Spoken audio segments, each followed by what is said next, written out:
In this video, I'm going to be talking to you about the Foundation Framework collection classes.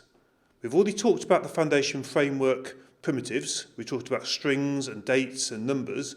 We're now going to talk about collection classes, which allow you to store multiple collections of items. So if you remember from the previous video, the Foundation Framework defines a base layer of Objective-C classes, which you can use in our application. So the aims of this video are to understand the Foundation frameworks, to look at how we use collection classes for storing other objects, and a little look at something called introspection, which is very important when we deal with collections. The idea is a collection class stores a collection of pointers. So every item we add to our collections must be an object, but it also means that a single collection, such as an array, can store any combination of different objects. The problem is, if we're storing different sorts of objects in our collection classes, we need to be very sure what those objects are before we try and use them. We're going to be talking about three collections today. We'll talk about sets, which are used to store an unordered collection of unique objects. We'll look at arrays, which store an ordered collection of objects indexed by numbers, and a dictionary, which stores objects against named key pairs. It's also important to understand that all three types of collection class come in two different flavours. The standard type is immutable. So for example, if we create an NSArray, we can't add or remove indexes. However, there's another type of collection class called a mutable. So we have mutable sets, we have mutable dictionaries, and we have mutable arrays. And with mutable collections, you can add and remove any indexes that you wish. So let's start off by talking about introspection. Introspection is important when we start storing pointers in our collections. Because it's dynamically bound, our code might compile fine, but when we try and retrieve, for example, when we try and retrieve an object from our collection, and we try and carry out actions on it, if it's the wrong object type, then it's going to crash our program. And this is where introspection comes in. There's a couple of very important methods that form the introspection toolkit. The first one is there's a method called isMemberOfClass.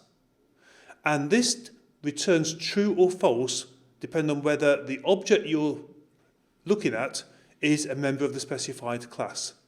So if we're working with strings in an NSArray, for instance, when we pull a pointer off, we can look at the object and test to make sure it's a string before we start doing string style methods on it. The second important method is isKindOfClass. Now this is important because it determines whether the object belongs to the class or a subclass of it. So it's slightly more flexible than is a member of class. The third method is to test whether it responds to a particular method. So we can say if it responds to selector add object, then we know that the addObject method is supported by this object. So it's a very useful method to understand. So let's move on to our collection classes. The first collection we're going to look at is called an NSSet. And it stores static sets of distinct objects. Here's an example where we create a set with two objects in it. Two NS strings, sleepy and dopey. And where we can also create a set from an array. And if we create a set from an array, it removes any duplicate items, any duplicate objects. We can also create a set by taking an existing set and adding new items to it and creating a new set from that.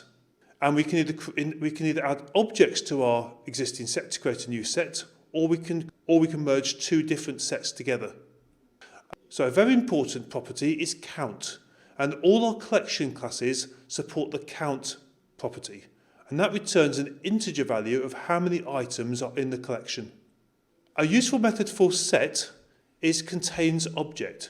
So we can search to see whether our set contains a particular object. And it returns true if it finds it and false if it doesn't.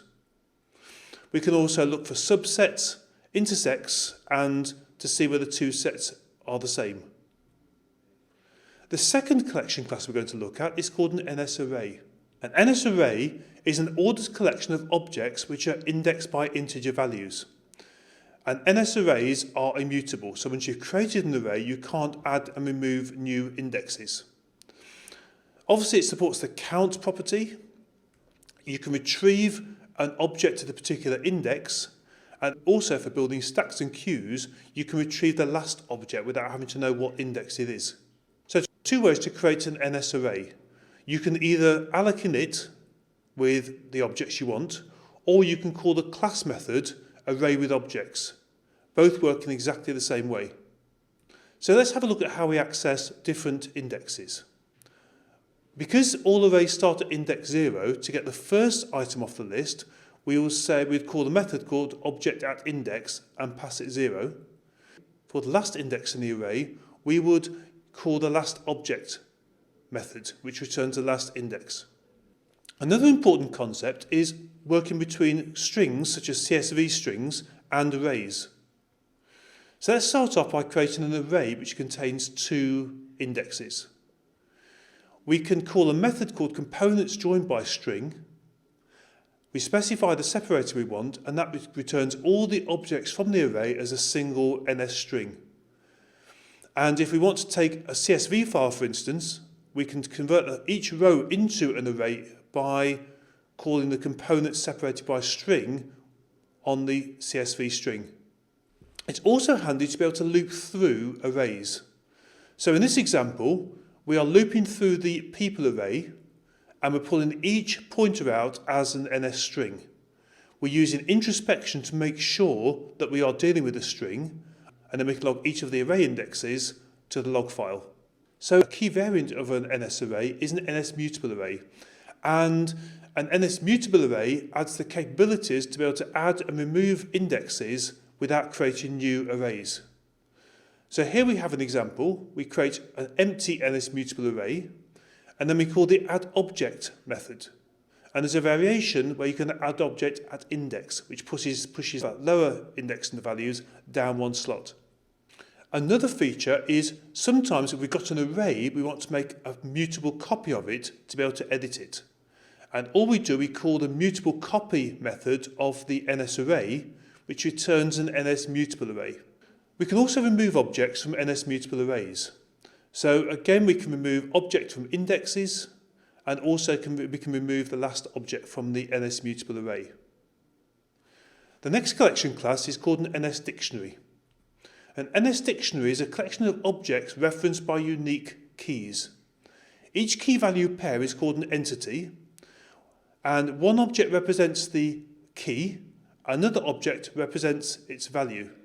And we'll use this extensively when we deal withplists and core data in the next lab. So here we have an example of how we create a dictionary. And as you can see, we pass it pairs of objects. In this example, the name key references the mark string, the prog key references comp sci string, but the values could be anything. They could be, in this example, they're NS strings, they could be anything at all, including NS dictionaries. So to access a dictionary object, we have to tell it which key we're looking for. In this example, I'm retrieving an NS string from my dictionary by specifying object for key name. So that should return a string mark if we use the previous example. Just like the NSArray has an NS mutable array variation, the dictionary has an NS mutable dictionary variant, which means we can add and remove objects. So in this example, we create an empty NS mutable dictionary, and then we call a method called setObjectForKey. And as you can see, we specify the object first and the key last. So that's an area which people get confused about. People are used to specifying keys and then values. So it's value for key. And we can take an NSDictionary and create a mutable copy in the same way that we work with arrays and mutable arrays.